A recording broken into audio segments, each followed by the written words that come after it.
Whereas we were taught from a very young age, like, you have to cover up because you might distract someone, you might cause someone to stumble. And I'm like, I'm literally 12. Like, am I causing this fucking adult man to stumble? And like, looking back, I'm like, y'all are so creepy. If you can interpret the Bible to say the exact opposite of what it says in plain reading, then why can we not say, like, maybe Jesus didn't die on the cross? All of a sudden, you can make up any doctrine you want. Jesus isn't coming back. He didn't come back. This is so funny to me now. It blew my mind when I learned that Matthew, Mark, Luke, and John did not write the Gospels. Yeah. Oh my God. My brain split in two. Yeah. They're anonymous. Yeah. Right. When I heard that, I was like, the pastor decides that, like, we're all going to pray over her dead body to... I didn't know this part of the story. Yeah.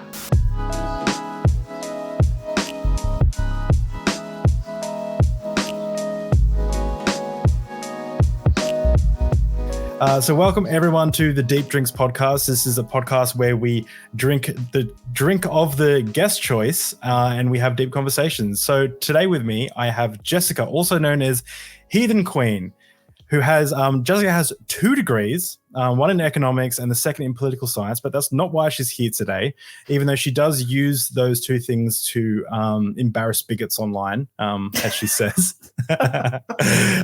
Jessica is an ex-Christian of 20 years who's grown up in wild popularity on TikTok and YouTube. And she uses her TikTok and YouTube to help people who are deconstructing their faith. I was first entertained by the Heathen Queen from her hot takes on Twitter and her unapologetic attitude. Her bio says, "You're probably here from TikTok. I'm smart, petty, and not sorry." And and in the pre when we were talking before, she said that she's starting to get a reputation of the lead pipe of accountability.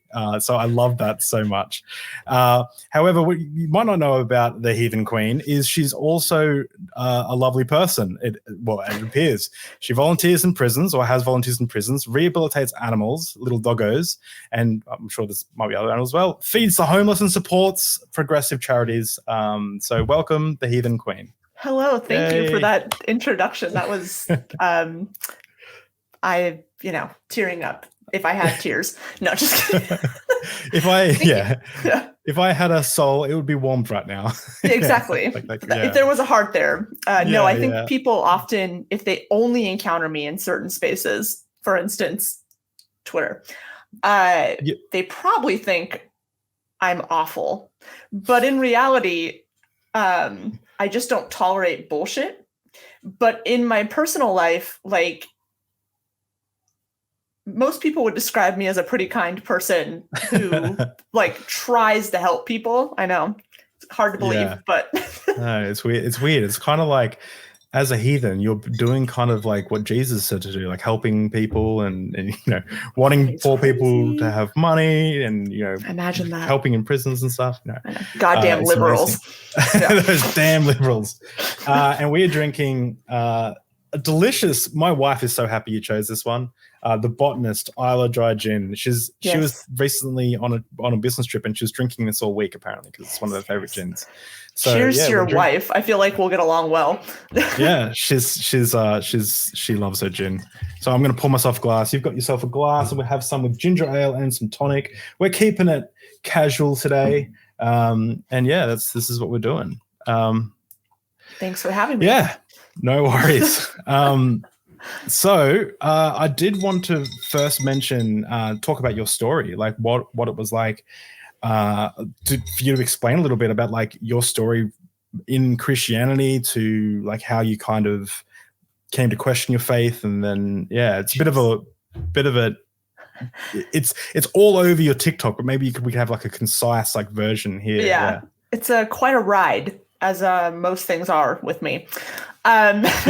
So growing up, probably until I was about 6 or 7.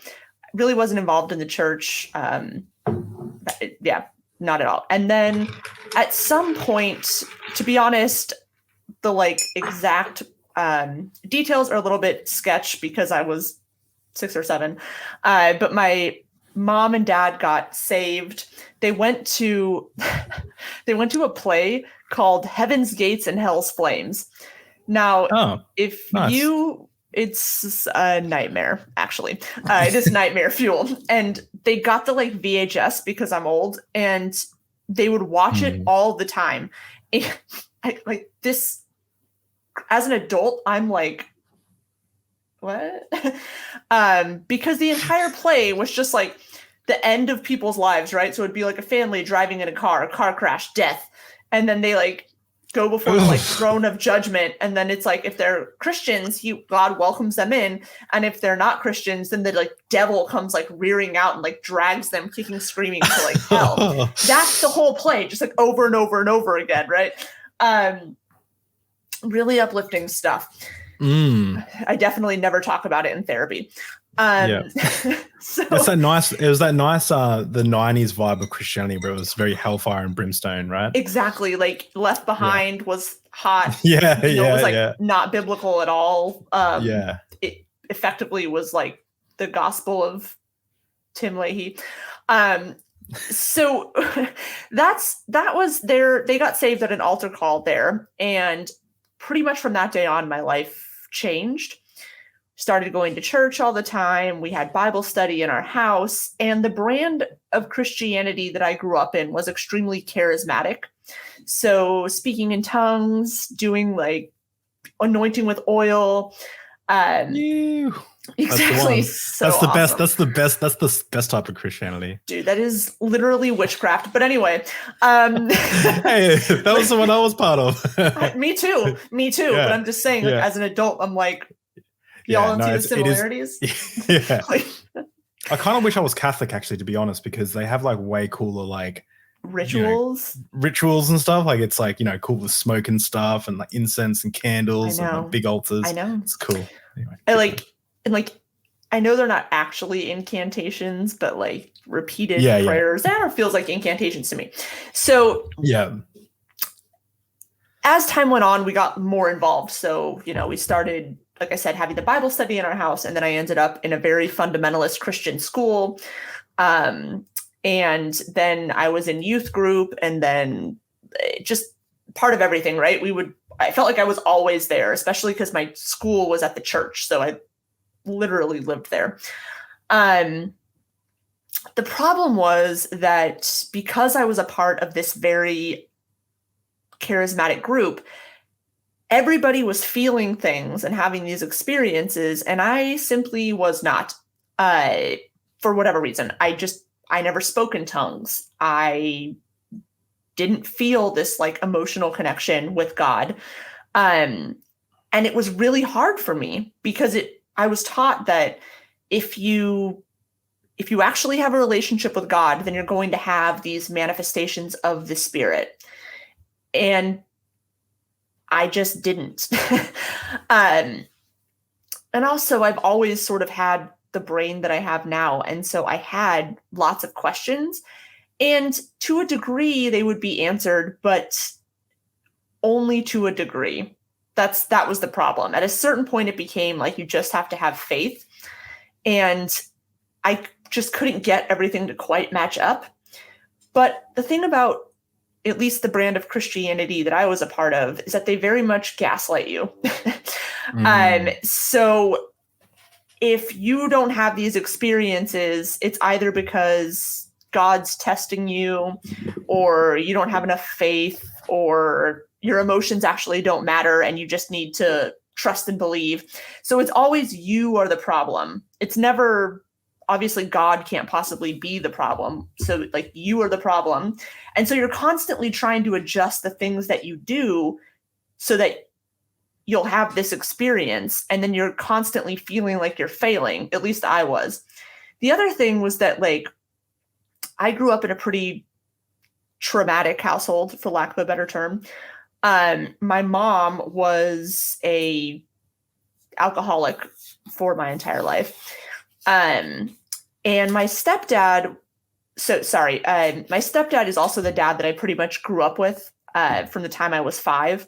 So from here on out, I'll probably just say my dad. He very much had anger issues and was fairly verbally abusive to me as a child. And so like there was also physical abuse, like there was a lot going on. And so it was very hard for me to then not be traumatized, right?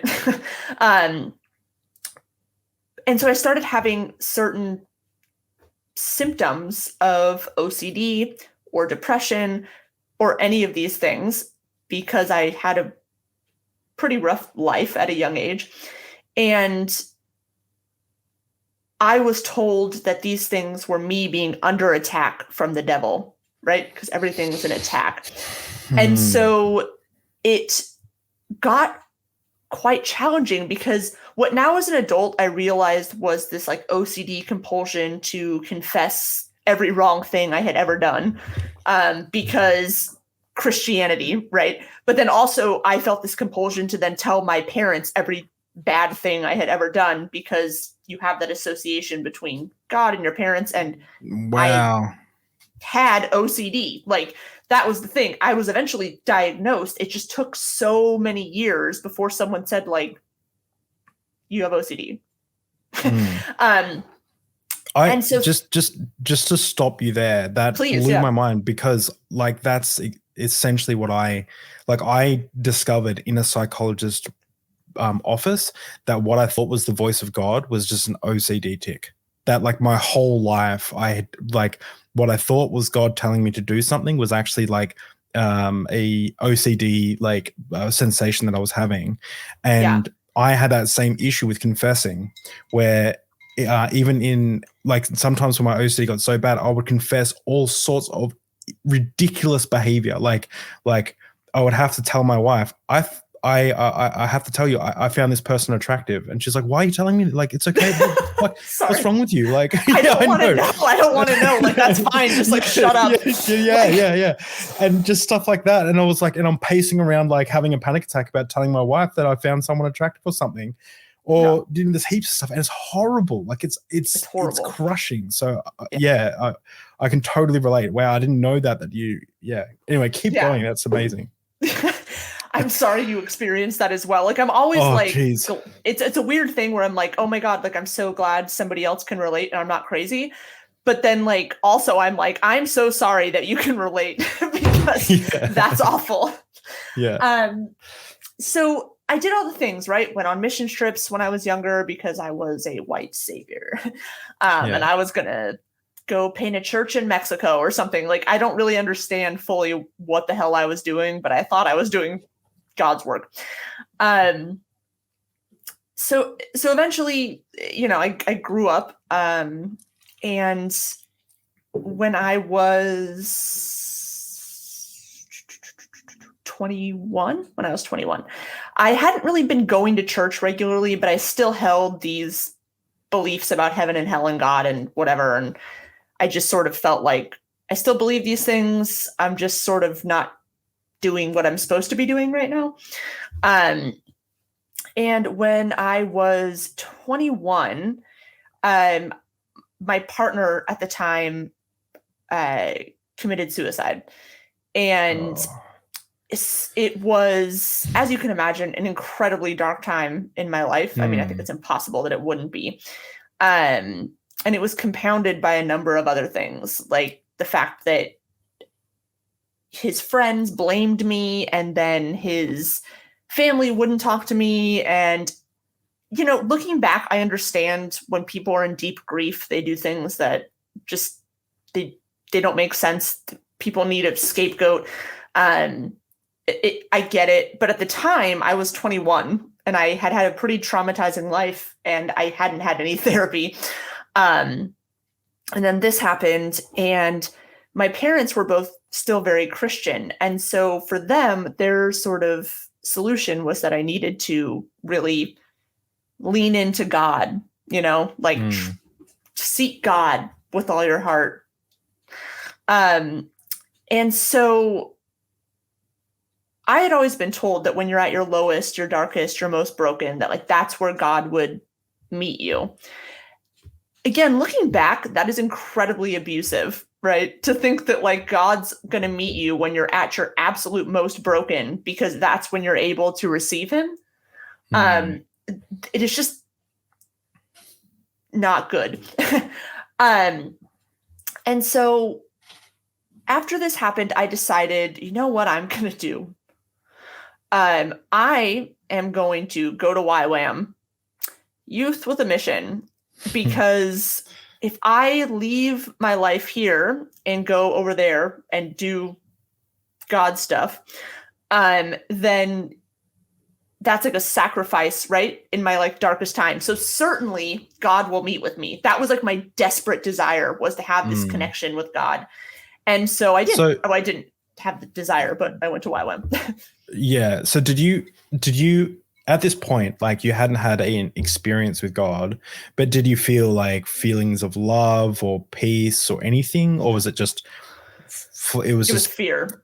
It was just, it was fear. Okay. Fear-based. Yeah. So to be fair, when I was a Christian, I had one experience that I can think of that to this day, I can't really explain, but I'm not too worried about it. So if you are familiar with being like slain in the spirit, one time I was prayed over and I think I just passed out, if I'm being honest. And I woke, I think I maybe just had a panic attack. I woke up sort of passed out on by the altar of the church, and everybody around me was having the same thing happen. To be honest, I still don't know what that was, but I also know enough about sort of general psychology that I don't think it was like God. I remember coming off stage one time after I did a big like preach about the power of God, and there was an altar call, and I ran up to this young guy. I was a youth pastor, and I grabbed him by the face like this, grabbed him, and he just went, just fell over. He like flew back, and I'm just like, I've got the power. No, I wasn't like that. I would continue on praying for people and stuff. But yeah, it's things like that that's hard. They're hard to kind of explain. Absolutely. And I think sometimes, like you said, well, you mentioned it, but I always say sometimes I can't explain is the best answer. It's the most honest exactly. answer. Yeah, it's like I don't know what happened, but also just because I don't know doesn't mean it was God. Because there are other religions that have some pretty crazy stuff happen, and absolutely you can't then, because if we say therefore truth, whatever, why can't they do the same for their God? And that's the are you covering up the light? I'm trying to block the light out, and it's just not working. Sorry. No, it looks cool. It looks like you've got like a cool little halo effect around you. Yeah, I know. You all thought I was the devil, but as it turns out, you're the heathen queen. It looks like crowns of your you can all light a candle in my honor. No, so really what was driving me ultimately was fear. Now, if you are a product of, 90s, early 2000s evangelicalism, then you know exactly what I'm talking about. Because largely it's predicated on this idea that Jesus is coming back pronto. Like he's going to be here tomorrow. My parents legitimately told me when I was growing up that like Jesus would be coming back in my lifetime. And like, not only that, it was going to be this, like there was going to be a tribulation, and I was probably going to be like tortured and persecuted and probably martyred for Christ. And I was like, rather not. But then of course it was like, well, if you don't do that, you're going to hell. Like, okay, sounds like a good option. Have a little bit of torture now and get it over with, or get tortured for eternity. I know. Like, can someone just shoot me and just like get it over with? Like, can we just make this quick? And then I was like, well, if God is like really forgiving, then like, would he not forgive me if I like was scared? I don't know, recanted. It's such abusive, just theology indoctrination. Yeah. It's awful. And so that just sorry to keep interjecting, but please. Just also you also mentioned you grew up in a house with a little like mental health issues around it, where you were told there were demonic cameras put in the house and stuff. And so like I can imagine, maybe you could quickly tell that, because I can imagine that you're growing up in this situation where you're thinking that demonic cameras are being installed because you're told this, and they're watching you get changed, and so you're changing in the corner as a little 6-year-old girl. Like that's my life was a trip. Yeah, it was a trip. Well, we can talk about some of the other stuff. Even when I got older, like not demonic stuff, but just the way that. Well, so let me start with this. Yes, so this story, I was 6 years old, and I remember my mom telling me at some point, like, just you need to be aware that someone's like installed cameras in our house without our knowledge. And I'm like, well, then how do we like know? But okay. Like she had this idea that there's cameras in the house. She's telling me, and they're like, they can see you changing, and I'm 6. So I'm like, who is they? But yeah, whatever. So I'm scared. So she's like, you need to make sure you like change sort of hiding, and like, okay.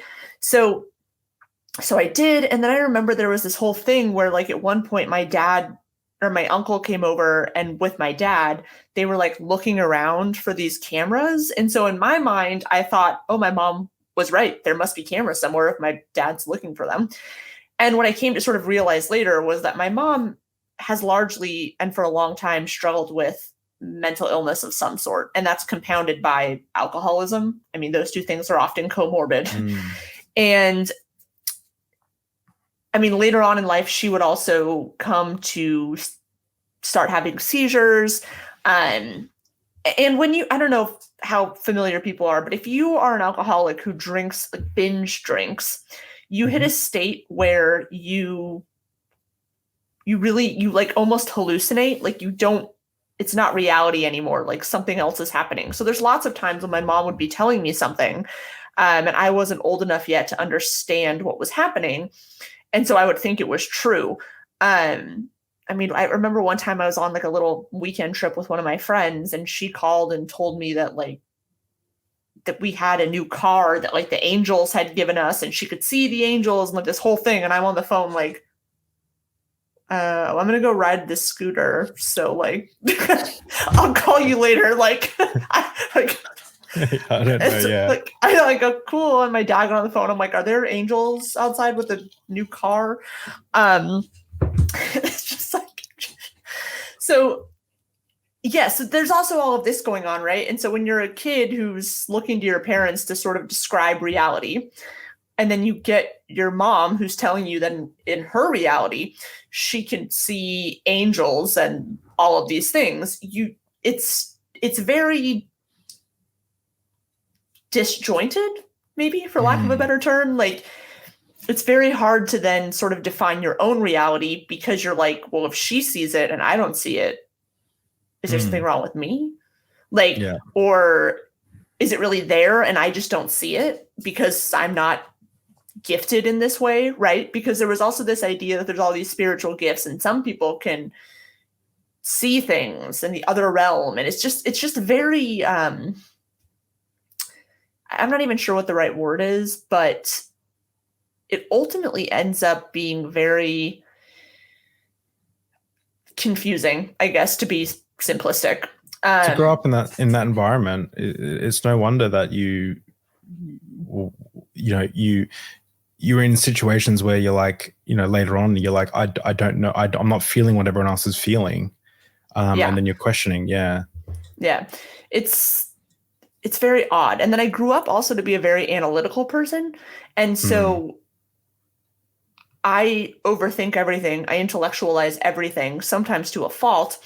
And when I didn't know that about myself, it just felt like I was a problem, because I was supposed to have faith and I was supposed to believe. And instead, I was just questioning. Which I know the church says, like, yeah, we are totally okay with questions. But in reality, they're only okay with some questions.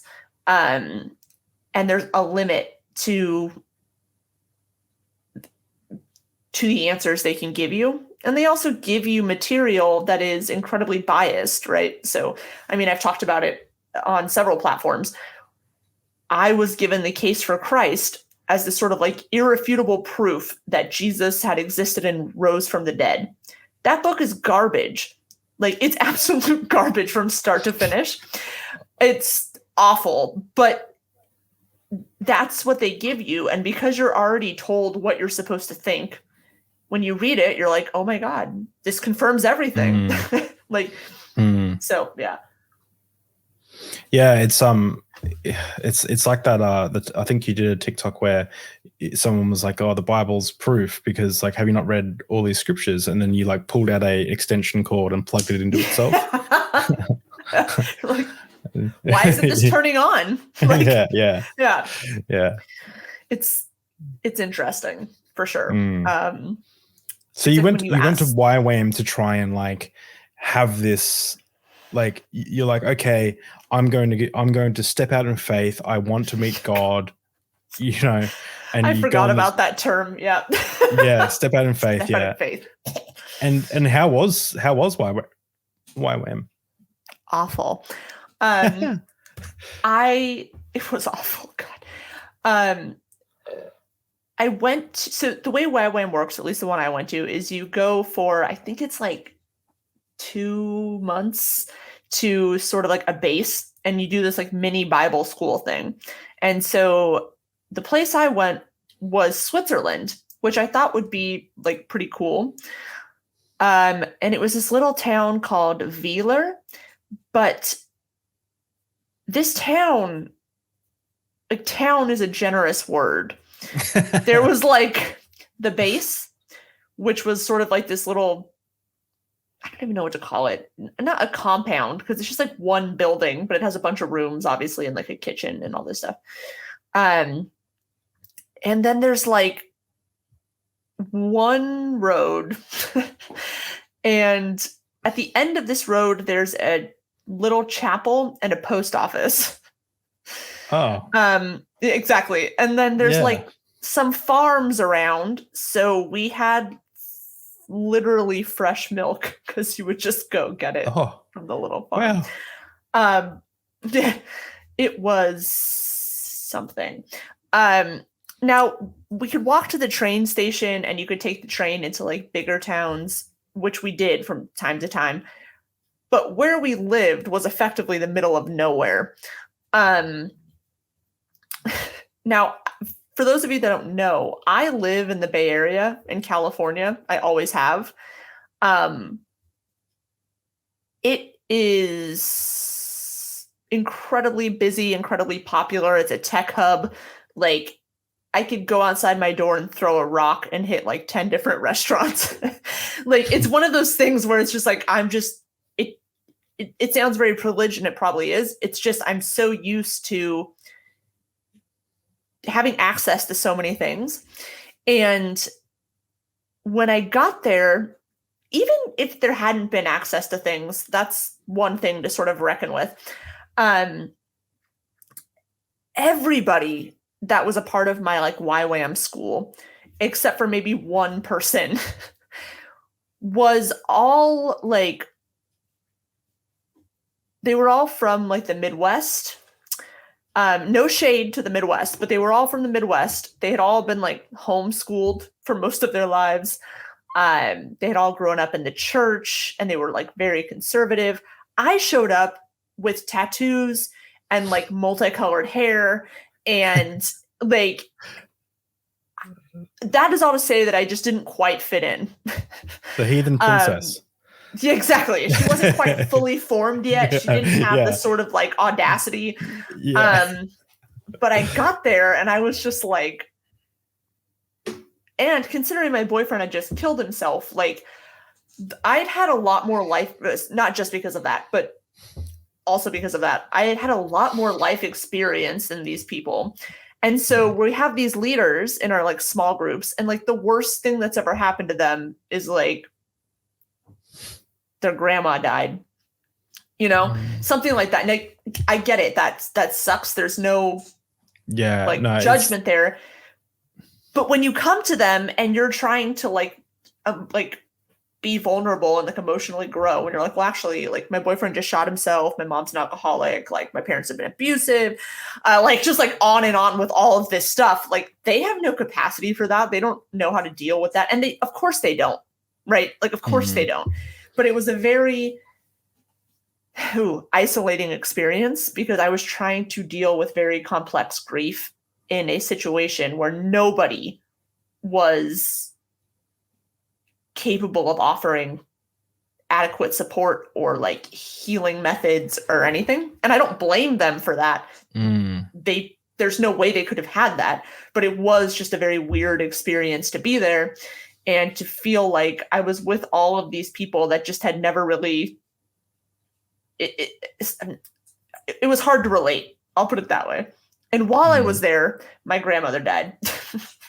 Oh, jeez. So it was like quite the whirlwind. Now it's like a fun little aside. When I did my missions trip with YWAM, I went to Ireland and I love Ireland. I would go back right now. Like I would get off this interview and go there. No, if I could, I love it so much there. So that was awesome. But I didn't love it because of the mission trip, to be honest. I wasn't trying to like minister to people. I just loved it because it was awesome. But I ended up coming home early because I was like, this sucks. It was just not a great experience. So anyway, sorry, I have talked way too long about that. When I got home, I decided I really want to go back to school. I know this now. So ultimately, I applied to school. I got in, and I went back to college when I was 23. And I went to a fairly prestigious, small, all-women's liberal arts college. And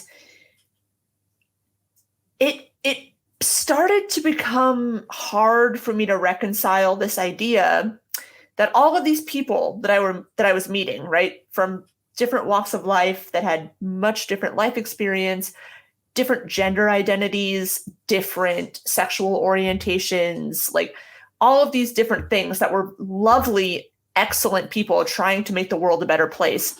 I could not reconcile this idea that all of these people were going to burn in hell forever because of how they were born. Like I just couldn't, I couldn't make it make sense in my mind. And on top of that, because I had spent so much time just not having these emotions or feelings or experiences in the church, I started to think like, okay, maybe I'm just not going to have these feelings. Like maybe that's just not in the cards for me. So I set out to not prove the Bible, but I thought like, if I can document from other sources that these sort of historical events actually happened, like throw out all of the miraculous stuff. There's no way to prove that. Just try to prove that these events actually happened. Because if they happen, there should be some kind of evidence for them, right? Archaeological, that's the main one I was looking for, but primary sources, secondary sources, like there should be all of these sort of supporting things. And as I started to delve into it, I was floored, which sounds silly now because of how much I know. But at the time, I was absolutely floored at the fact that there isn't really a lot of evidence for this. Like sometimes there's not at all. Like you have to really do some mental gymnastics to build a case for some of this stuff. Yeah. Or there's even evidence. There's like evidence to the contrary. Like it Exactly. Actually pulls apart. Yeah. Yeah. And so if I'm being honest, one of the things that blew my mind, this is so funny to me now. It blew my mind when I learned that Matthew, Mark, Luke, and John did not write the Gospels. Yeah. Oh my God. My brain split in two. Yeah. They're anonymous. Yeah. Right. When I heard that, I was like, someone call the police. No, because and Mark doesn't include the virgin. Mark, the earliest gospel written 40 years after the fact, doesn't include the virgin birth, and the original ending does not include the disciples' encounter with the resurrected Jesus. It's insane. It's bonkers. And the thing is like, I had been taught growing up that, like, of course, like, these 4 gospels are 4 independent historical accounts written by eyewitnesses. So how is it possible that 4 independent sources could write such similar stories and be eyewitnesses and not be true? And I was like, well, I mean, that makes sense. So when I got to the point where it was like, these were anonymous, they borrowed from each other, and they weren't even written till at least like 30 or 40 years after the fact by people that never met Jesus. Like, I feel like I went through like a period of anger, because I was like, people just know this and they're not telling anyone. And you never left that period of anger. That's true. I just stayed pissed. I know. No, but it was like, either y'all don't know, like, pastors, y'all don't know, and you haven't bothered to even try to find out, or you do know and you're lying. Like, it's one or the other, and neither one of those sits really well with me. Yeah. I actually our stories are so similar. We seem to have OCD. I had an alcoholic parent as well. It was and he hallucinated as well. It was, so we actually have a lot in common, but one of the things we also had in common is I wrote this document called The Objective Truth of Origins when I first was trying to question my faith. Not question my faith. What I was trying to do is I was trying to look at all the evidence for evolution and all the evidence for creationism and compare notes. And my what I thought I was going to end up with at the end was all the reasons why people believe in evolution. But I knew why they believed, but I could prove that it was wrong. Right. But I also realized that, for me, honesty is such an important thing. And for me, I realized that for me to investigate this honestly, I had to actually remove as much bias as possible. And when I and I actually had to look at the evidence as if I didn't know the conclusion, as if I didn't know that evolution was a lie. I had to look at it, look at the evidence. I had to take off my Christian perspective, my everything, like as much as I could. Bias that you were trying to look for information that agreed with you. I had to remove it all, and I would mentally take it off. Like, okay, I'm going to look at this information now. I'd read some papers and then I'd put it back on at the end. And when I first started doing that, I started noticing these little cracks that I wouldn't normally have noticed. And then the more and more I dug into it, the more and more the cracks got bigger and bigger and bigger, until eventually I'm standing in this giant canyon going, how did I not see this huge problem? And then the most heartbreaking thing for me is I would go to other Christians and I'm like, some of my best friends, people I went to ministry college with, and I was like, hey, I need to talk to you about this. I found this thing. And what I discovered was, 1, they didn't care whether or not something was true or not. 2, they didn't. Yeah, you're right. It's just so wild to me. Like, how do you not care if it's true? Yeah, they didn't care if it was true or not. And then secondly, if they did want to like have a conversation with her, but they were incredibly dishonest. Like they would blatantly lie, or they would misrepresent information. Or we had this one pastor who was trying to argue against same-sex marriage plebiscite that was happening in Australia. This vote that Australia was doing to allow same-sex marriage, and we were questioning him while I was leaving my faith at the time, questioning him about stuff, and he was, quote, the Gay Manifesto. What's the Gay Manifesto, you may ask? It's a satirical piece from the 80s, like as if the gay people had, and he would quote it, and we would bring it up and be like, hey, this is a satirical piece. This isn't satire. This is satire. This isn't a real thing. There is no gay committee that decides what all gay people need to think. Oh my God. And then he would read it, and then later on in further arguments still quote it. What a nightmare. He didn't give 2 fucks about reality, and it really, really bothered me. And I don't understand this. And this is at the point of the interview when the alcohol is obviously taking effect. I've started to rant. No, please. I feel like I dominated the first part of the interview. It was just no. Well, it is about your story, but we just have so much. So relevant to what you're experiencing, and it's just mind blowing. I just don't understand how people can, like Christians, can blatantly misrepresent things or lie or not be interested in the truth, at least not be interested in like observing something with as little bias as possible. I can see why, and this is the problem I have with apologetics. And first of all, I think there are some apologists who I think I point Christians all the time to Michael Jones. I think Michael Jones is a great guy. I think he is as honest as a Christian as a Christian apologist you can be. I really like Michael Jones. However, just as a heads up, we're preparing a video.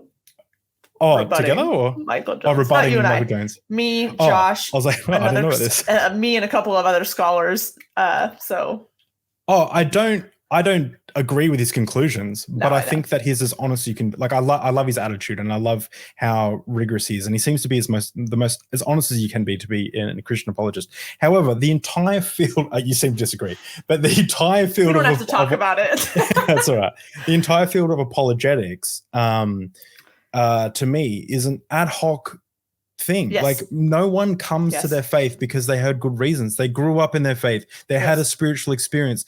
They're the reasons people believe, not because of the sources of Matthew, Mark, Luke, and John could be dated to earlier if we did X. Like that's not why people believe. Okay, everybody knows this. If you followed me for more than 2 seconds, I am incredibly hard on apologists, and often I just give up and make fun of them. Now, like that's, I know that's not for everyone. You can like it or not. That's fine.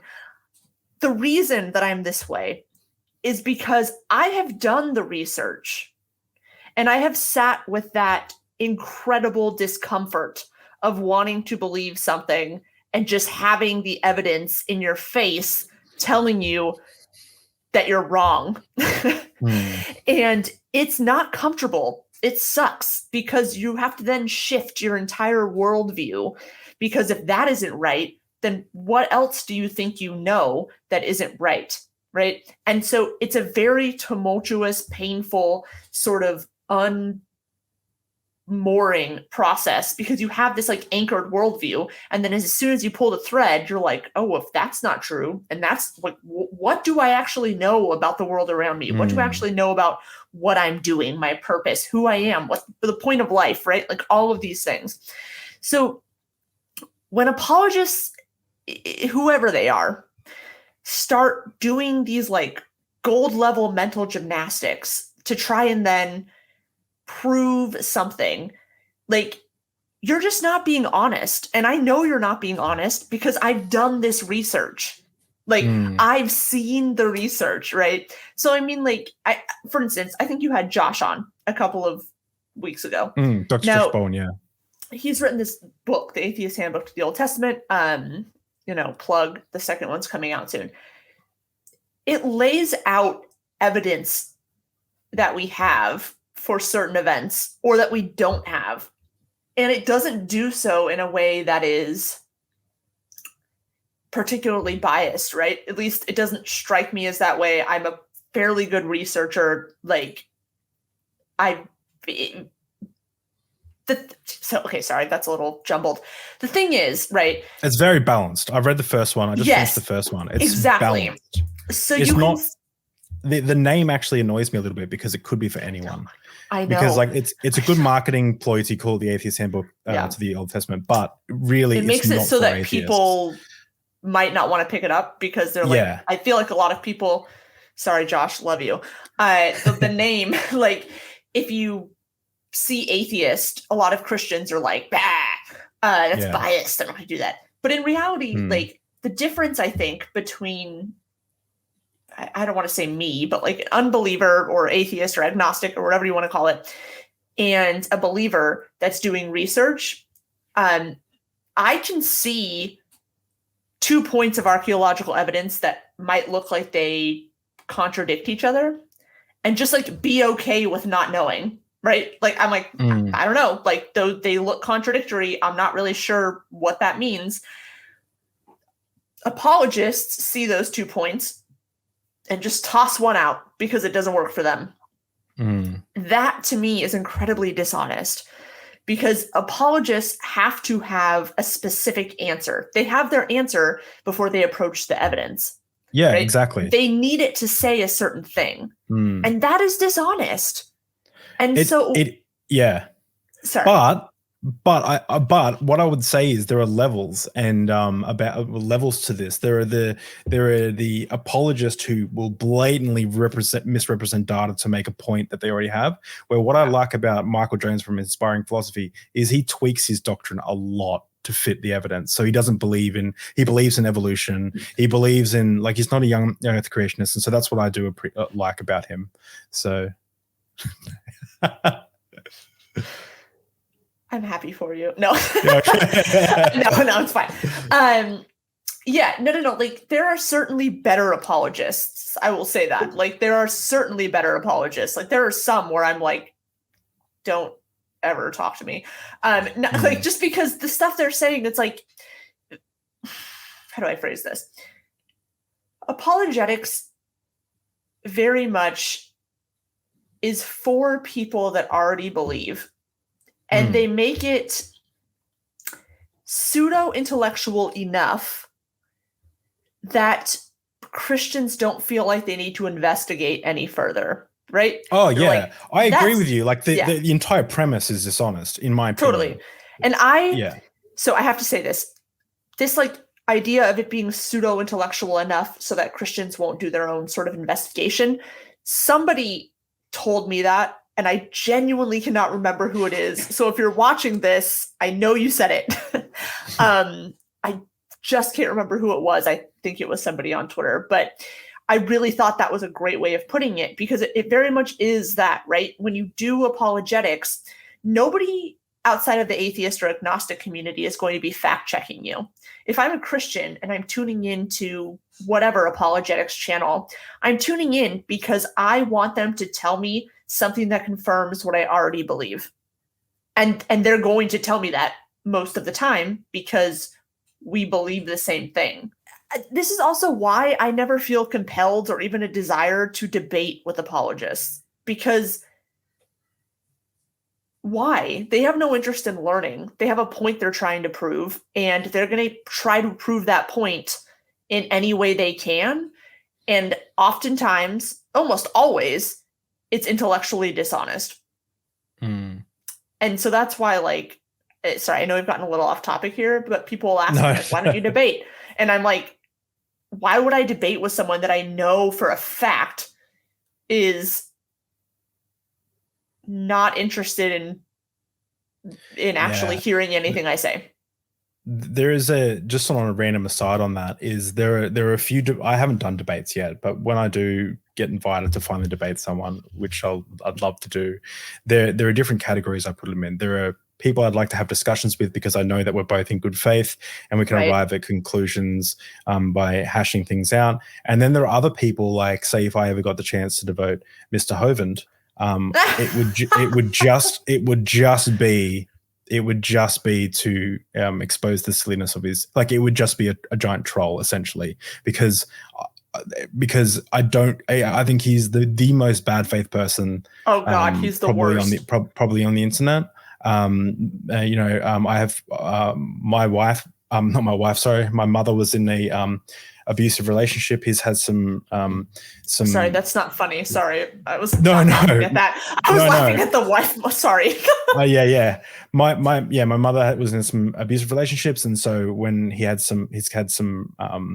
going through a trial at the moment, because he body slammed his wife, apparently, is the allegation. So like, I would have no problem, like, bringing him on and just holding his feet to the fire until he rage quit the conversation. And that would just be entertaining and funny for me. And so when it comes to engaging with people, for me, it's everybody has different. Yeah, everybody has a different whatever. Like how you want to embarrass bigots. When someone starts telling me that I'm going to hell or whatever, I just like to embarrass them. In fact, I'll link it in the doobly-doo. I do have a conversation with some Christian mods on a Discord, which was a really fun conversation where she told me I was going to hell and stuff, and that was great. That was a spicy conversation. Anyway, continue.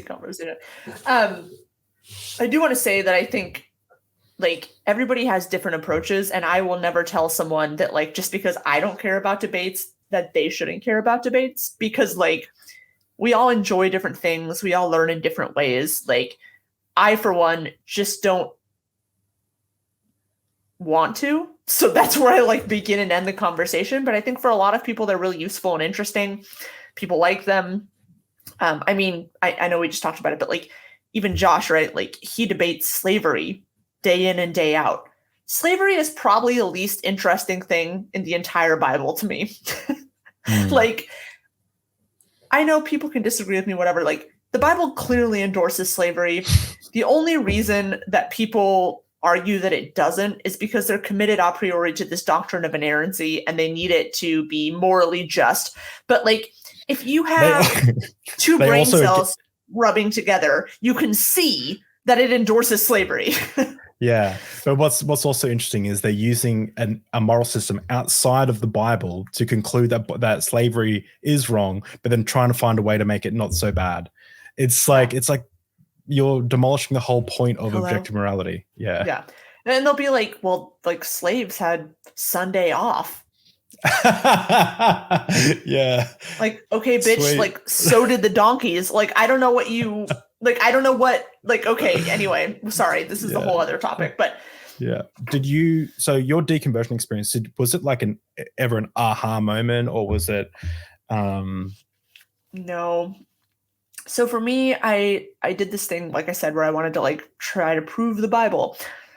And so it definitely happened slowly because you research different things, right? So I think I started off with some like very popular level kind of like Bart Ehrman books, which is still what I kind of recommend to anybody in the beginning stages because it's super readable, very accessible.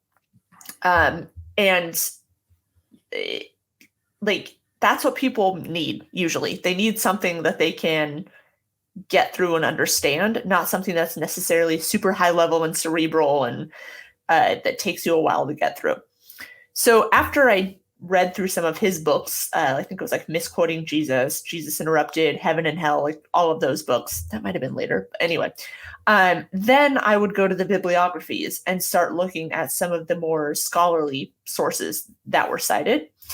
And so it was a slow deconstruction. One, because you start researching sort of one event at a time or one topic at a time. And once you start pulling that thread, of course, you start sort of going in a number of directions. But then also, even after you're like, okay, this isn't really dependable, the Bible isn't really dependable historically, it doesn't change the fact that you have these very sort of long-held, long-standing, indoctrinated beliefs or fears or whatever you want to call them. And so even though I was like, okay, the Bible isn't really historically sound, that doesn't change the fact that I have this deep-seated fear of hell, for instance, or anything really. I think for me, it was primarily hell because it's like, if I make a mistake, then I'm fucked for literally eternity. And so those things, or things like the rapture, because that was something that was huge for me growing up.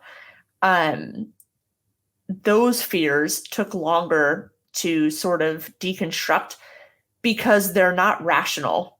They're not something you can say like, okay, well, A didn't happen, therefore B. It's more along the lines of like, this was something that was drilled into me as a child. It's fear-based and it's clear indoctrination. So that just takes a lot more time and energy to kind of come out of. And it's not something that you can just like read a book and all of a sudden it's better, right? So, so in some ways, well, no, not in some ways. It certainly wasn't overnight. I think my biggest aha moment were a couple parts. The Gospels not being written by eyewitnesses. Also, when I started studying Revelation and found out the sort of historical context and the fact that like none of this is about the future. It was all like the far future. It was all very much about first century Rome. And like reading stuff, it made perfect sense. Like I'm reading about like 666. It's gematria for Caesar Nero, right? Like, okay. Or like the city on or the Whore of Babylon, the city on 7 hills. Like that's Rome. Everybody would have known it then. Like those things were mind blowing to me because it had been so beat into my head for, at this point, decades, that the mark of the beast was going to be some like tattoo on my forehead or some weird shit or like on my hand. And I wouldn't be able to like buy food without it. Or like the Antichrist was going to be, I don't know, some really likable politician from the East. Like, why do you, exactly. Or Obama. I remember Obama. Oh my God. My parents thought Obama was the Antichrist. And I was like, no, he's just black. That's all. He's just black. Like, well, I heard that it wasn't, his skin wasn't so dark, so it could be applicable to everyone or something. I remember hearing all these stupid takes, but it's just racism.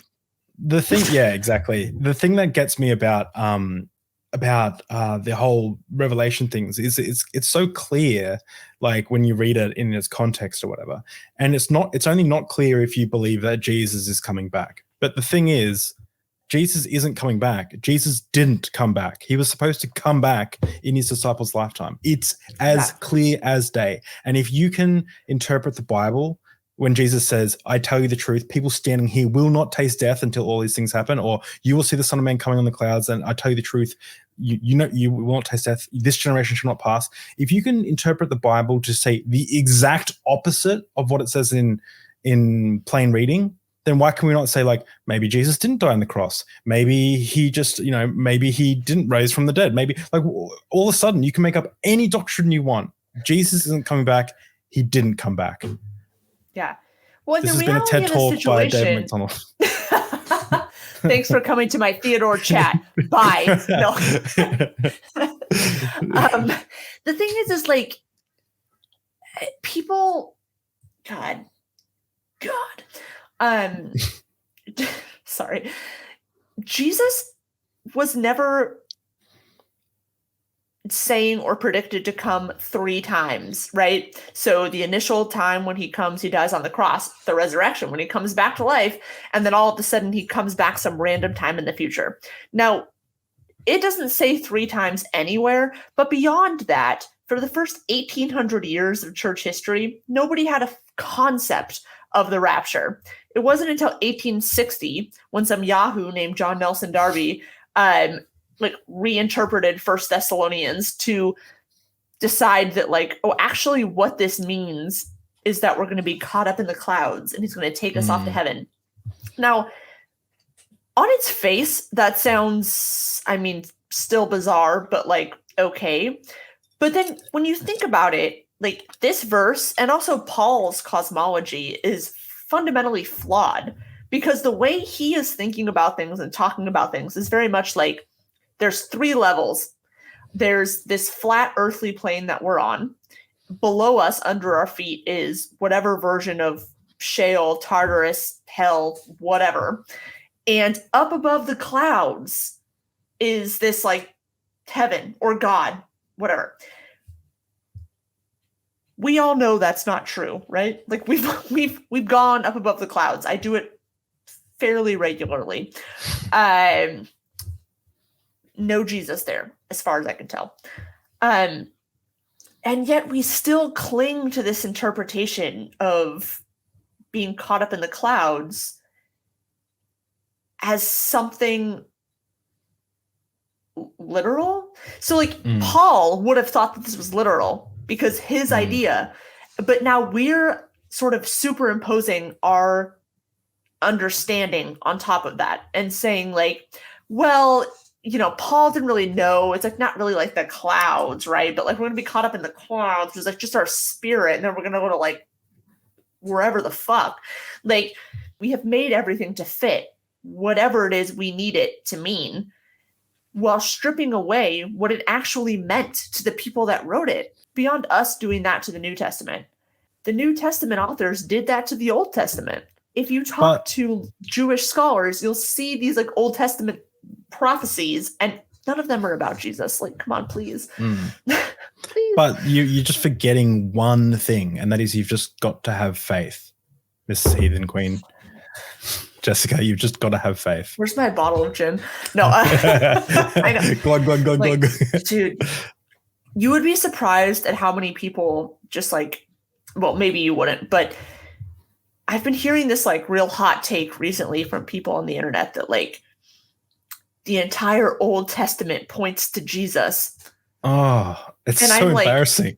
Y'all are literally the most damp paper towels of all time. Like, I can't stand it. First of all, that is wildly anti-Semitic to just be announcing on Beyonce's internet. But like, also, it's just so fundamentally ignorant. Like, I love how Christopher Hitchens refers to. He says, how Christians passive aggressively call the Old Testament, the Hebrew Bible, the Old Testament. I'm like, it is passive aggressive. It is, Like, God, that might be the thing that drives me the most insane at the moment, is watching these like TheoBROgians talk about how the Old Testament has. What did you just say? What's a TheoBRog? It's like a theologian, bro. TheoBRogian. TheoBRO. I've never heard that, and that is really amazing. Oh yeah, no, I've never heard that. When you're on Twitter or wherever, even it's just happened to me mostly on Twitter, where it's like all of these dudes that are like reformed, which is code for like I was a hall monitor in high school, and usually they're like some kind of Calvinist. Which is also like I got picked last in gym class, and so predestination, bitch. That's like that's how I view these people.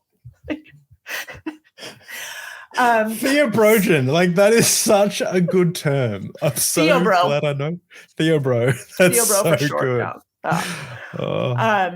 But they like have these super hot takes where like Leviticus is all about Jesus, and I'm like, take your hand off your shitty beard. Like, it's not. Relax. Stop telling Jewish people what their literal holy book is about. Mm-hmm, you can do it. But yeah, like it's wild to me, the audacity of Christians. Because I mean, like, I remember being a Christian and like asking my parents, like, hey, so the Jews were God's chosen people, but they don't believe in Jesus. So like, what's up? Like what's happening? Seems weird that they would be God's chosen people and then like go to hell. Like, it seems weird. And their response was effectively incredibly anti-Semitic and problematic, because it was like, yeah, well, they're wrong. They didn't believe in Jesus and they killed him. And, you know, God will have to like literally deal with their hearts. They literally like say that the Jewish people committed deicide. Deicide. Like, yeah, exactly. Yeah, crazy. And as a child, I was like, okay. And then as an adult, I was like, excuse me. Come again? It makes like so much more sense now why there's so much. I've been wondering recently, I've been running into so many anti-Semites, and I'm like, I'm wondering where it's all come from. And now it makes a little bit more sense. Yeah, yes, wow. So just to round out your deconversion experience, that was, it was essentially because you started noticing problems with the Bible and they couldn't be reconciled. Yes. Yeah. In an honest way. You can reconcile anything if you try hard enough, I guess. But We want to talk a little bit about your experience in church. So, like, I heard a couple of things over your TikTok. Like, for example, that the Loch Ness monster was proof that evolution was false. Can you explain what you mean? What do you mean? What is that? I mean, what do I mean? We haven't found the Loch Ness monster, so how is that proof of anything? I went. It's not, spoiler alert, but like, so I went to a very, very fundamentalist school for several years. And the way this school worked was that effectively you took some tests and then they placed you at certain levels and subjects, right? But there was no teacher. There was a learning sort of station. And you sat at your desk. There was dividers to either side of you. And you had a series of workbooks. So you had a workbook for every subject, depending on where you tested into. So I could potentially have a math workbook at, say, like, I don't know, grade 6. And then I could have a social studies workbook at grade 10, just depending on where I tested. But you're always working independently. So you sit at your desk with your dividers and you have to finish a certain number of sort of pages, I don't know, sections within the week. Now, the thing is, this curriculum that was given to us is called ACE, Accelerated Christian Education. And it was developed by Baptists in the 70s in Texas. So just like, for those of you that are in America, just let that sink in. There's levels. There's levels. You're like Baptists, 70s, Texas. Holy shit. Yeah. I'm seeing like bootcut jeans, mustaches, tucked in shirts. Yeah. To be honest, I couldn't tell you what that looks like in the 70s. Yeah. I don't know. I just know the theology was incredibly young earth creationist. So the science workbooks were science. Exactly. Yes. Science. The science workbooks effectively just taught young earth creationism, full stop. But their rebuttal to this idea of evolution, even though they didn't really give any sort of context maybe, or just sort of like understanding of like what evolution is, their rebuttal was that evolution cannot possibly be true because the Loch Ness monster exists. And that's a dinosaur. And that's it. I'm like, that's it. Like, there's no extra thing I can offer you. But it doesn't work. That still doesn't work. Wait. But evolution has dinosaurs. But is it saying that because it's saying that like dinosaurs wouldn't exist still if evolution was a thing, right? So like, yeah. If Loch Ness, maybe we can crack this. If Loch Ness was a dinosaur, is it saying that therefore the dinosaur fossils aren't accurate? It's actually other big creatures or something? Like, to be honest, I'm trying to find go that far. Yeah, effectively the argument was Loch Ness monster is this like, okay, so young earth creationism says that like the earth was created 6,000 years ago, right? That's the idea. I don't remember all of the details, if I'm being honest. I assume, if I'm remembering somewhat correctly, that like, yes, dinosaurs were created at creation. Young earth creationism is true, so therefore the earth was created 6,000 years ago. Therefore, dinosaurs must have died out somewhere around 4, right? Like 1,000 years ago. There's not a lot of other options there because we have many documents from those years. So in their mind, if I believe, the Loch Ness monster was basically a sort of rare, sort of very ancient dinosaur that had managed to survive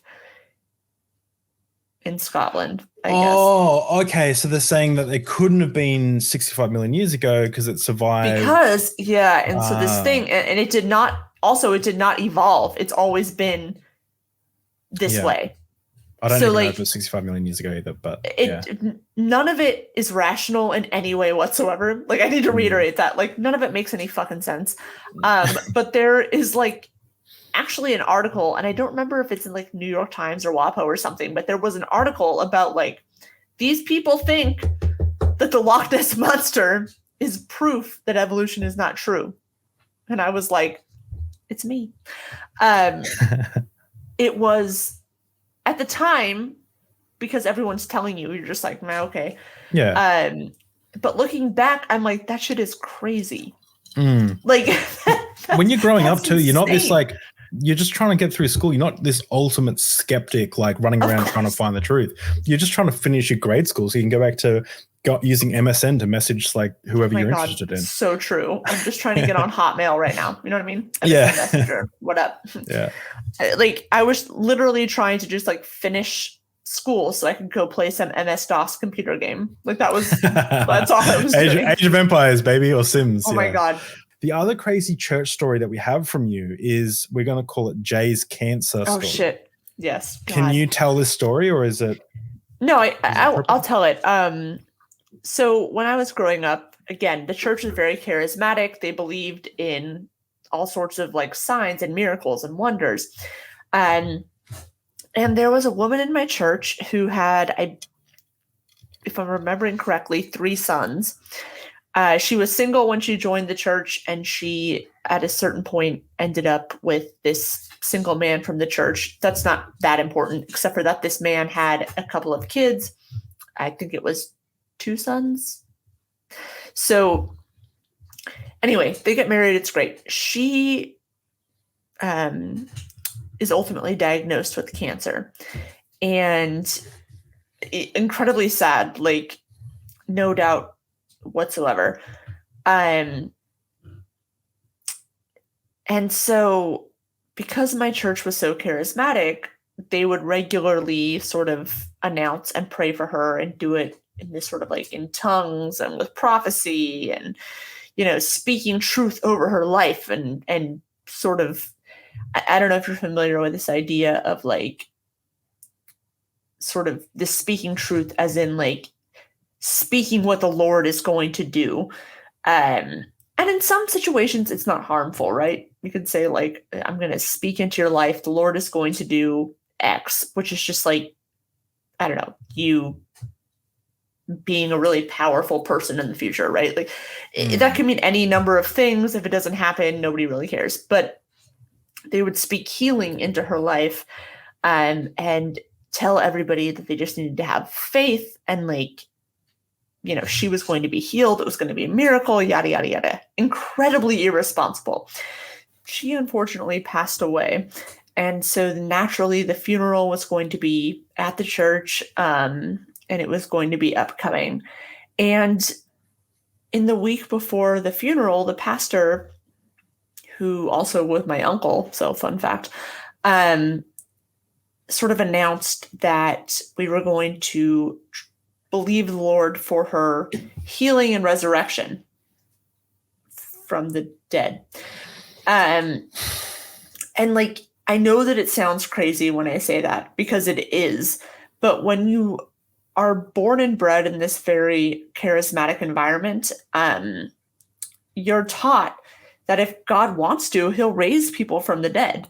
And it's not this like crazy concept. It's something that's regularly taught to you. And so you think that if you have enough faith, if God wants to do it, if you believe hard enough, then like that gift will come. And so the day of the funeral came, and we're all there, like all 5 of the kids. I'm clearly, I'm not one of them, but we're all there. The 5 kids are there.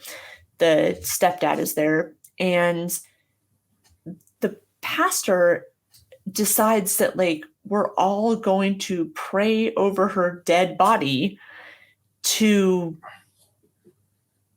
I didn't know this part of the story. Yeah, like bring her back from the dead. Like, to be fair, I can't remember if the casket was open or closed. I do think it was closed.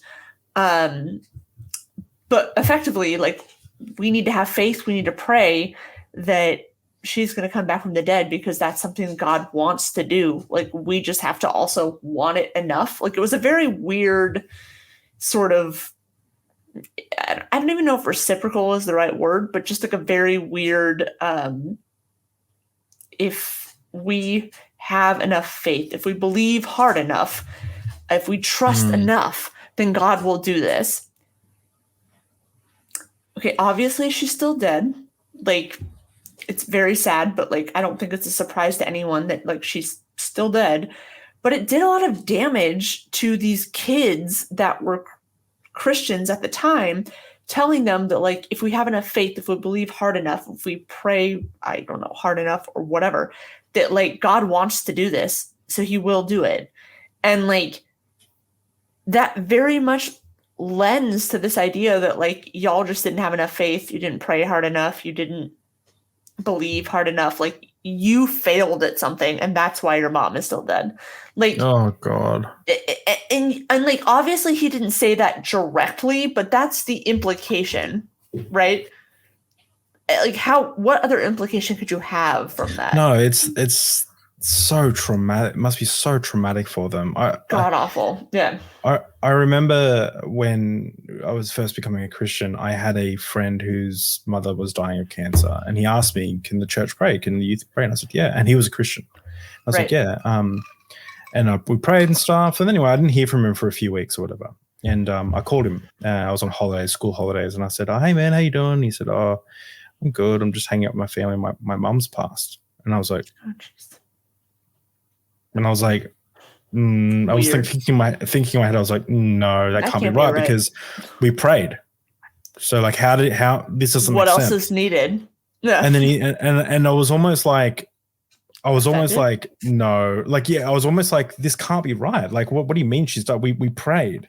And the Bible clearly says that if you pray, it will be given. And I was actually perplexed that she died of cancer. And I almost asked, should we pray over her body? And I'm so glad I didn't, but yeah, because it would have been horrible. But yeah, it's just. But also, it would have been a totally fair, like, of course it would have been painful, but it would have also been a totally fair question for you to ask based on what you knew and what you were taught, right? So like, it's just so dangerous to teach people this stuff, because then you have these like really weird expectations, and when they don't work, not only are you mourning the loss of somebody, whoever it is, you're then also feeling like you failed. And unless you actually murder someone, like, you aren't responsible for the death of another human being. And so that will compound the trauma moving on, because you think like, this person died and I could have done something, even though you could not have. Oh, geez. Yeah, good old church. It's there.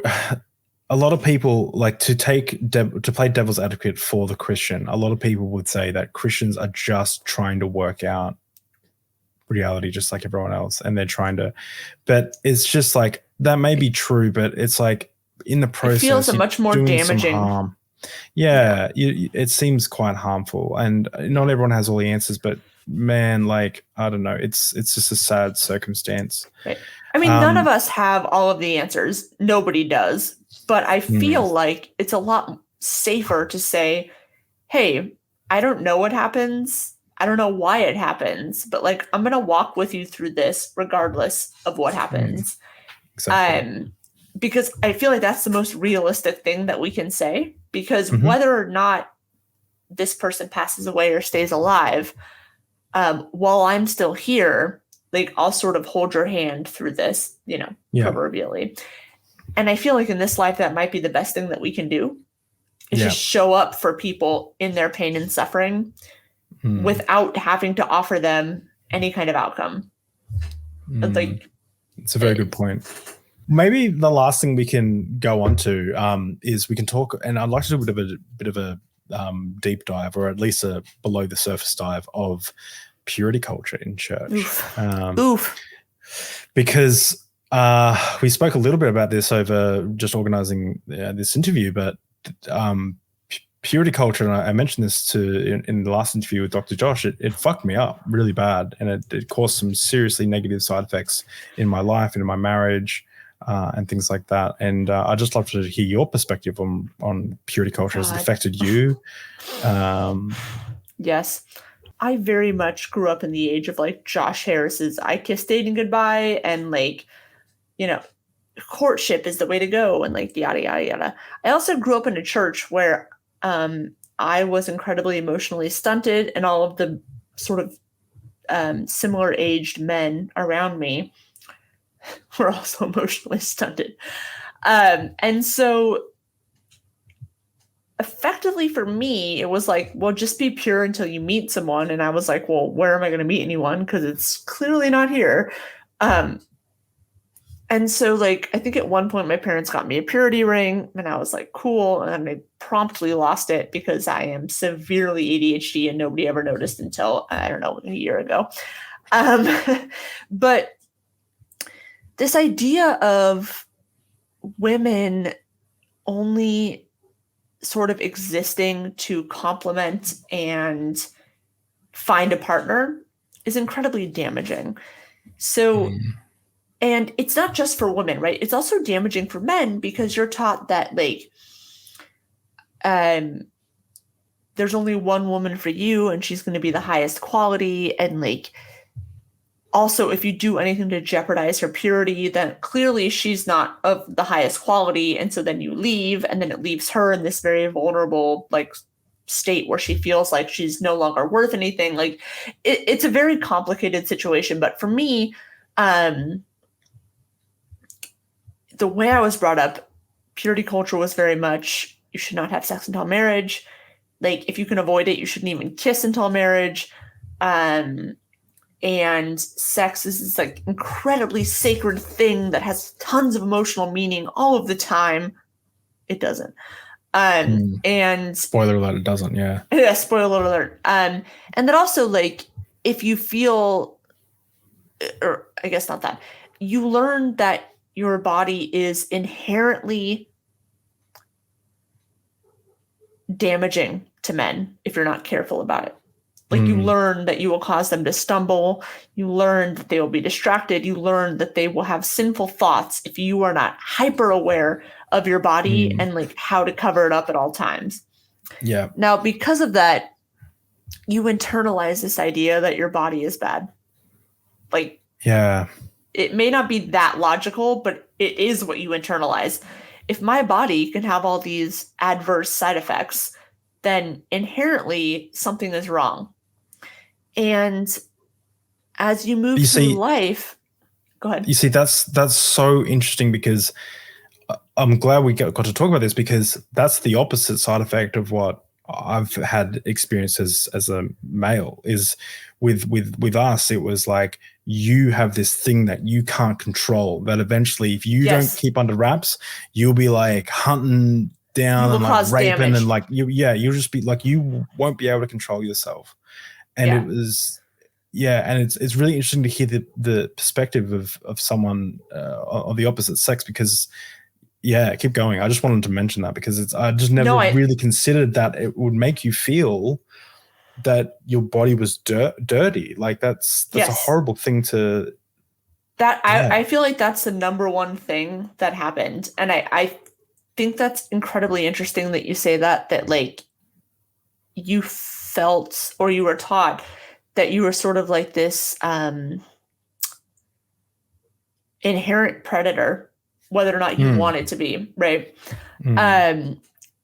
Whereas we were taught from a very young age, like, you have to cover up because you might distract someone, you might cause someone to stumble. And I'm like, I'm literally 12. Like, am I causing this fucking adult man to stumble? And like, looking back, I'm like, y'all are so creepy. But at the time, I was taught that. So I was like, something is wrong with my body. And when you're developing through puberty at that time, that's an additional problem, because you're already kind of uncomfortable with like what the fuck's happening with your body. And then you're taught that like the only person that's ever meant to see that or experience it or touch it or whatever is your husband. But then in reality, like, how do you meet your husband, right? Like, y'all should be attracted to each other, right? But then you're like, well, if I'm overtly attractive, then I'm sinful. So it becomes this like very weird thing where you view your body as inherently bad because its natural shape and form attracts men and therefore is sinful because you're causing men to be attracted to you, which is like a super fucked thing, right? Like, and then like the also like would have men's groups where it was like how long can we go without masturbating? Like how long can we go? That's wild to me. Yeah, like how long do you have a calendar? And we honestly did, and we had accountability partners that we would message, like pray, and that meant that I'm horny. I just really want to jack off right now. Yeah, like essentially, I'm horny. Go pray, and then like you get to the end of the week or whatever, and it'd be like pray. Like everyone's like they're struggling, whatever. And then there's no wonder too that like a woman with or someone you're attracted to with like showing like 1 centimeter of cleavage, you're like, oh, I'm about to explode because you've been building up for like 2 weeks. That's just masturbate, have a good time, Don't let it control your life, but get in the shower, do it, exactly, and like move on with your day. It's fine. We're all good here. Exactly. Yeah, like I think the problem is that you're taught because of original sin that your body is naturally bad, and so these inclinations that you might have, right, sexually especially, are inherently bad. And then you totally skip over all of the like Enlightenment, Puritanism, like Buggery Act. Like you skip over all of this like demonization of sexuality. Yeah. And St. Augustine, good Lord, don't get me started on him. I don't know much about him, but oh, good God. Is he the one that wrote The City of God? You know what? I don't know. Book? Probably. But I do know that his like sexual like ethos was very much based on the fact that his father saw him get an erection at a bathhouse and he was embarrassed. It's like a disaster. And then City of God. He wrote The City of God. Yeah. Yes. And then he went on to like write this entire like treatise on sexuality, which was like, y'all nasty. That's what I'm like paraphrasing to. And so we have this idea that our bodies are inherently bad. Therefore, any like sort of desires that we have are going to be inherently bad. And this weird crossover between like puritanical sex and the only sex being appropriate is for procreation. Like there's just so much going on there. And then so there's all of this sexual shame that appears. And so then it's like we just set people up to lose. Like you shouldn't masturbate. You shouldn't have any sexual desires. Like what the fuck do I look like, Paul? Like, and then you see a woman who has like half an inch of ankle exposed and your body does what it's supposed to do. It has the chemicals, it has the whatever, and you're attracted to women or men or whoever, right? But like you have that attraction. And so of course, if you've been trying to push that down and push that down and push that down, to me, it feels very much like if you try to push sadness down over and over and over and over again, eventually it's going to show up as just like anger or something, right? And so then if you try and like push down this very natural feeling, emotion, whatever, over and over and over again, eventually it's going to come out for like no reason. Just something that doesn't even like fully make sense. Just like, I don't know, I saw her like kneecap. It's just like sent me over the edge. But that's because you haven't been honoring the needs of your body because you were taught they're bad. Yeah. I wonder too if I love what you said there, the honoring the needs of your body, but I wonder if, and maybe I'm wondering, like, hopefully you can give me some insight, but it seems as though men were treated as like the ones that were needed to hold back their sexual urges, and women need to help them hold back their sexual urges by covering up. But where's the like? Was there ever talk about like men needing to cover up because women are attracted to men or lusting after men? You see, that's to me that seems like, I think biologically, I could be wrong, probably am wrong, but biologically, I think men are probably more sexually inclined in generalities, if you're speaking in generalities. But maybe that's cultural. Maybe that's not a thing, and maybe it's just because we've been taught that way. Because from what I understand now, given the right circumstances, women can be just as perverted and just as sexually like, sure.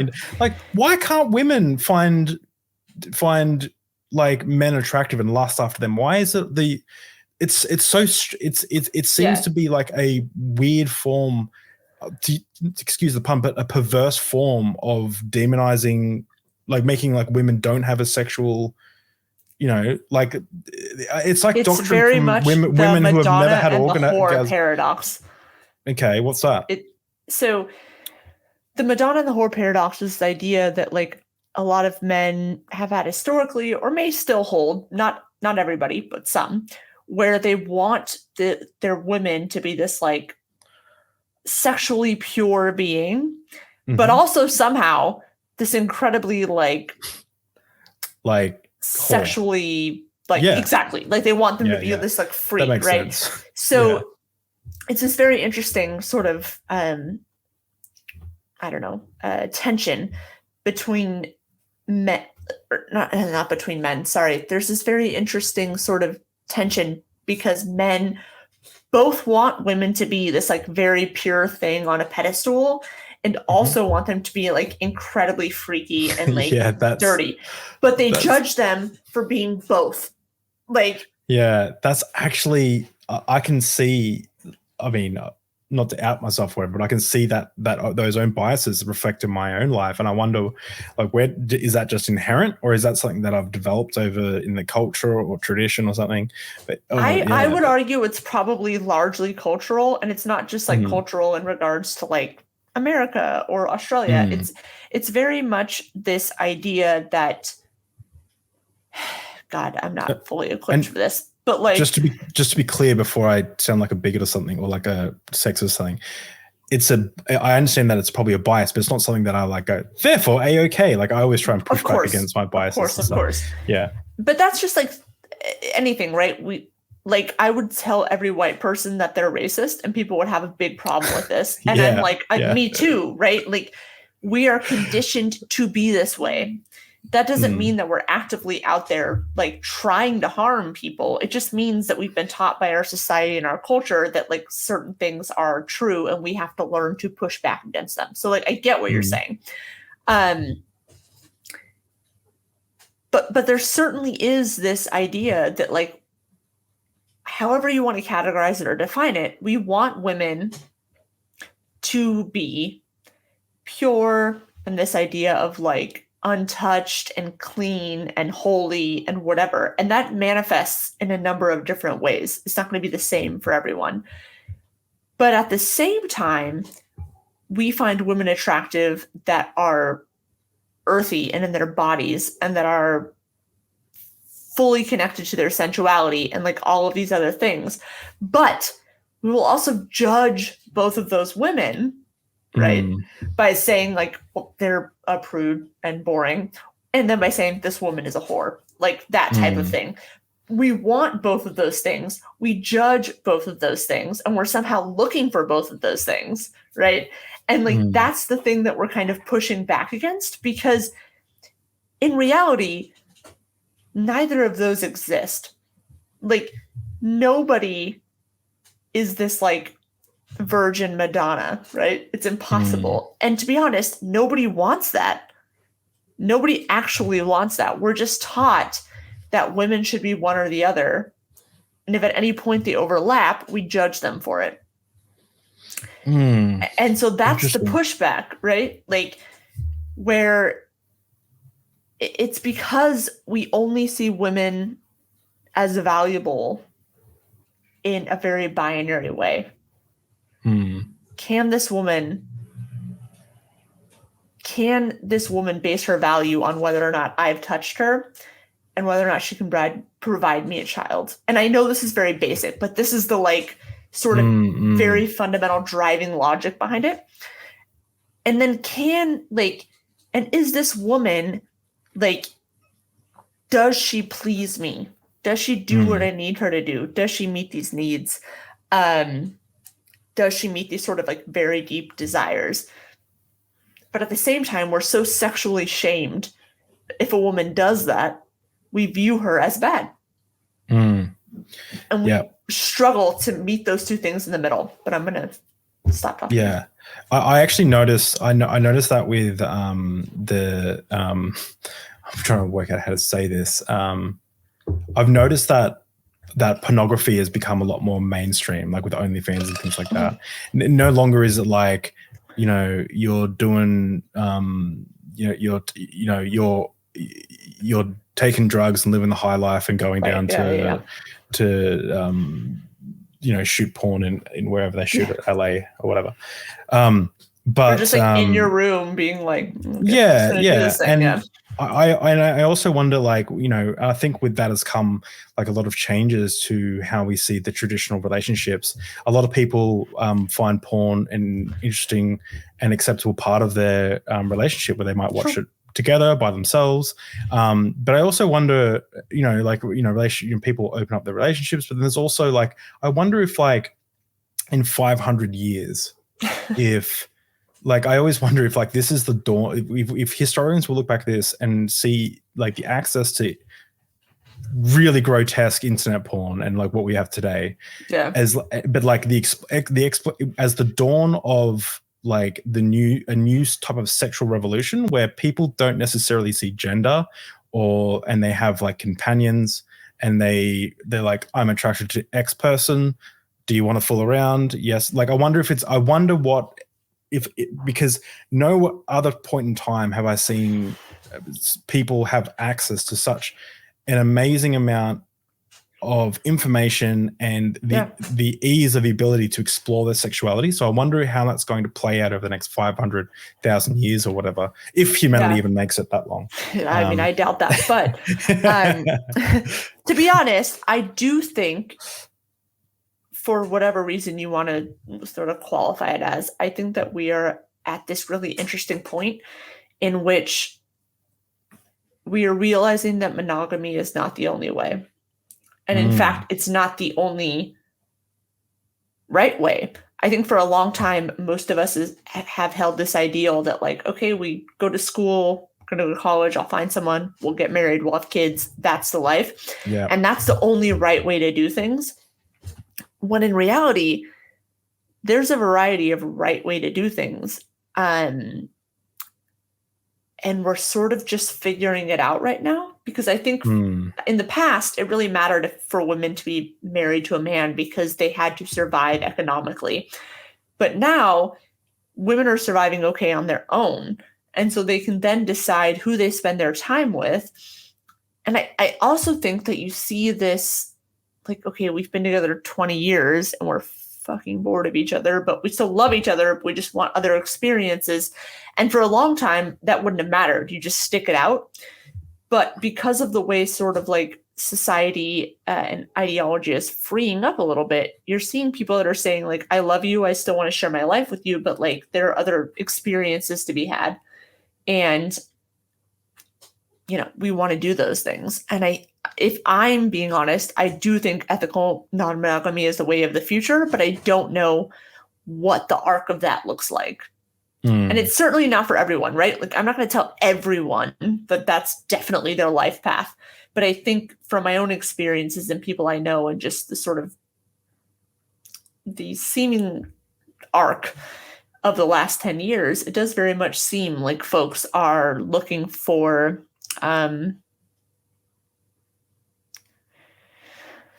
more people to love. I don't know. Yeah. I wonder too. I always wonder too, because I've experienced the same thing where it seems like a lot of friends and family and stuff, and having less traditional monogamous, non-monogamous relationships. But I always wonder if that's just a sign of my age. Like, I want to talk to my dad and be like, hey, when you got to like 30, did you just start noticing everyone was like, sex wasn't that big of a deal and people kind of screwing each other and it was okay? Or is that an age of the time? Like, it'd be interesting to see some studies on this. Maybe I'd love to do like a half a year course on like sexuality and human relations, because it's I do think that there's like a much freer sort of it's much freer now to decide, right? So like 50 years ago, it wouldn't have even been like socially acceptable in any way whatsoever to explore that. And I'm sure people still did, but it would have been so much cognitive dissonance, so much harder to kind of accept that or even think about it. And the population size would be so much smaller. Whereas now it's like you could go on a dating app, you could freaking walk outside, and like, at least where I live, every other person is like non-monogamous, right? So it's like a very like different thing because there's so much more options. Do you know how, this is just a random drunken thought, but do you know how the population has like the birth rate's decreasing, and it's decreasing in like, this is a Jordan Peterson talking point, but it's decreasing Jordan Peterson. Yeah. With the birth rates going down, I wonder if the birth rates were just up a lot because people didn't have access to relieving their sexual desires with things like masturbation and pornography so easily. It wasn't accepted. And now the husband can just like fulfill his needs in the shower in the morning. The wife can, roll over and use her vibrator. Like, I wonder if that's part of the reason why we're seeing this slump in that is because the man doesn't come home drunk at 3 a.m. and goes, wife, you're my property, let's have sex right now. And then they have a kid. I wonder if that's also a reason why we're seeing this slump in birth rates. And also access to birth control. I wonder if I'm just... No, I think there's probably a lot of reasons. Like, absolutely, I think there's probably a lot of reasons. And I do think that's probably one of them where... So you study statistics, and I think there's a lot of overlap. And you would certainly have to control for a lot of bias if you're studying these things because... Yeah, absolutely. At certain times, it's more socially acceptable for women to just do whatever the husband wants, for lack of a better term. And like, yes, I believe that's sexual assault, but like at different times, it would just be not okay. It wouldn't feel good, but socially, it would be more acceptable for these things to happen, right? Like it's still sexual assault, but like, whereas like now, if someone came home and was like, I want to have sex with you, and I was like, I don't, like, there's going to be I'm not going to feel as much social pressure to then succumb to that, right? Yeah. It's great that's that a weird take. No, I think that's good. And I actually love that people can have relationships now where someone comes home and says, hey, I'm horny, can we bang? And the person goes, no, I don't want to. And they go, okay, I'm gonna go jack off in the spare room. And you're like, all right, like, have fun. Or the other way around. Yeah, it's like, let me know how it goes, or don't, whatever. Love that. I love that some relationships can be like that. And I think that's great and healthy. Well, and I think that's like also part of purity culture where like I was taught, porn is bad, masturbation is bad. Therefore, if somebody else is doing this, it's bad. And so like, it felt very much like if my boyfriend was masturbating, it was like a slight on my worth somehow. Like it was a very weird thing where I felt insulted by it. And like now, if somebody did, I'd be like, fun, bro. Yeah, whatever. I'm going to like do this other thing. Like best of luck. I hope you have fun. But I hope it's also understood that it's the other way around. Like sometimes, like in relationships, the woman just wants to have some alone time, and then the man's not interested and stuff. Yeah, and then it should be perfectly normal. Yeah, and it should be fine. Like, it's fine. That's the thing. It's fine. But I think it's like so demonized in Christian circles. But like, I think we're also taught to very much believe that men are ready and willing all of the time. And it's not necessarily I'm not. Sometimes I'm having a panic attack and I don't want to have sexy time. Sorry. But I'm having a panic attack. This is not sexy. Like, yeah. I'm stressed. Well, that's fair. Something I mentioned in previous podcasts is like I used to have intense anxiety around like before having sex and after having sex because I just felt this tremendous amount of like, I don't know what it was, but I felt anxious around having sex after we got married. We waited till we were married to have sex. That's normal, like, considering the environment you grew up in. Yeah, sex is stressful. We did things by the book, and then when it was time to actually have sex, it was like, I was like, am I lusting too much? Am I lusting too much in this? Yeah, in this like making love. Yeah. It's a mind fuck, sorry, pun intended. But yeah, it certainly can go both ways. I think there's the expectation that men are frequently more ready, or whatever you want to call it, but it certainly isn't reality. There are situations in which that is very different. And we're talking about trends as well. Like there's definitely there's trends, not personal, like not unique people. Yeah. And to be honest, like, you know what? Never mind. Let's not be honest. Just keep that to ourselves. All right, cool. Anyway. So last question, and this is take some time to answer this if you want. If you mentioned that you never had the experience of God, right? Let's say a relative or a friend invites you to a church and you have this overwhelming experience now at 32, knowing what you know about the Bible and everything, but still having this really powerful experience. Let's say it reduces you to tears, you feel shaking, you feel cleansed. Would that shift your perspective on your belief about God? So probably not. It might shift my belief on a sort of cognitive spirituality, right? Mm-hmm. Like I might believe that there is some level of consciousness that I have attained in this moment due to specific levels of maybe like emotional, musical, psychological, maybe manipulation is not the right word, but just some kind of external force that has caused my cognition to maybe change or evolve. It certainly would not make me believe in the Christian God, right? Okay. Like that is a very specific belief that I don't think, like, even if I had this very emotional experience, it doesn't point to Yahweh or Jesus, right? It points to some kind of experience of my emotions, brain, cognition, whatever. But it's not saying like, well, this definitely means Yahweh. Like, that's the difference. And so I don't think that it would change my idea of agnosticism, where I'm saying, I don't know if there's anything, I don't believe in it, but I don't know. So much as it might sort of give me a curiosity into different levels of consciousness, but not to a higher power. Does that make sense? Yeah, that makes sense. Would I've often heard that Christians have asked, like a street preacher once asked me, what convince you? What would you need to be convinced of the existence of God? And the classic. I'm going to make a video about this, but the classic Matt Dillahunty quote: "I have no idea, but God would know." Right. I'm going to make a video because I think there's a better answer. I think the answer is to be convinced of the existence of the Christian God would be the same thing you would need to be convinced of a married bachelor. That is that it doesn't logically work. Like you need to, like, if you could somehow remove those parts, then maybe, but then you're not really talking about what you're talking about now. But